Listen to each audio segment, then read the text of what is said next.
അയർലൻഡിനെതിരായിട്ടുള്ള തോൽവിക്ക് ശേഷം ഇംഗ്ലണ്ടിനെതിരായിട്ടുള്ള T20 പരമ്പരയ്ക്കൊരുങ്ങുകയാണ് team India. യുവതാരം വൈഭവ് സൂര്യവംശിയുടെ അരങ്ങേറ്റം കുറിക്കുമോ എന്ന ചർച്ചയ്ക്കിടെ ടീം തീരുമാനങ്ങൾ സ്വകാര്യമാണെന്നും പുറത്തുനിന്നുള്ള സമ്മർദ്ദത്തിനൊന്നും വഴങ്ങില്ലെന്ന് ക്യാപ്റ്റൻ ശ്രേയസ് അയ്യർ ഇന്നലത്തെ പ്രസ് മീറ്റിംഗിൽ വ്യക്തമാക്കിയിട്ടാണ്. ഇംഗ്ലണ്ട് പര്യടനത്തിന് മുമ്പായിട്ട് അയർലൻഡിനെതിരെ നടന്ന 2 T20 മത്സരങ്ങളിലും ഇന്ത്യ പരാജയപ്പെട്ടിരുന്നു. ആദ്യ മത്സരത്തിൽ 34 റൺസിനും രണ്ടാമത് മത്സരത്തിൽ 1 റണ്ണിനുമായിരുന്നു ഇന്ത്യ തോറ്റത്. അതോടുകൂടിയിട്ട് പരമ്പരയും നഷ്ടമായിട്ടുണ്ടായിരുന്നു കേട്ടോ. ഓപ്പണർമാരായിട്ടുള്ള സഞ്ജു സാംസണും അഭിഷേക് ശർമ്മയും പ്രതീക്ഷിച്ച പ്രകടനം കാഴ്ചവെക്കുന്നതിൽ പരാജയപ്പെട്ടതോടുകൂടിയിട്ട് യുവതാരം വൈഭവ് സൂര്യവംശിയുടെ അരങ്ങേറ്റത്തെക്കുറിച്ചുള്ള ചർച്ചകളാണ് കേട്ടോ ശക്തമായിരിക്കുന്നത്. ഇംഗ്ലണ്ടിനെതിരായിട്ടുള്ള ആദ്യ മത്സരത്തിന് മുന്നോടിയായിട്ട് നടന്ന വാർത്താ സമ്മേളനത്തിൽ ശ്രേയസ് അയ്യർ അതിനുള്ള മറുപടിയും നൽകിയിട്ടുണ്ടായിരുന്നു കേട്ടോ.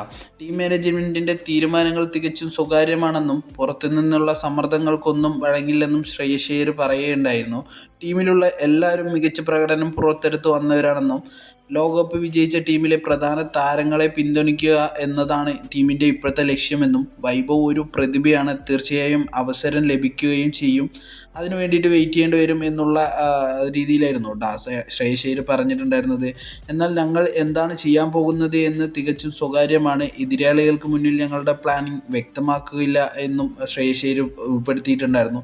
സോഷ്യൽ മീഡിയയിലോ വാർത്തകളിലോ നടക്കുന്ന ചർച്ചകളൊന്നും താൻ ശ്രദ്ധിക്കാറില്ല എന്നും ടീമിൻ്റെ ചർച്ചകൾ മാത്രമാണ് പ്രധാനമായിട്ടും ശ്രദ്ധ കൊടുക്കുന്നത് എന്നെല്ലാം അദ്ദേഹം കൂട്ടിച്ചേർത്തു കേട്ടോ.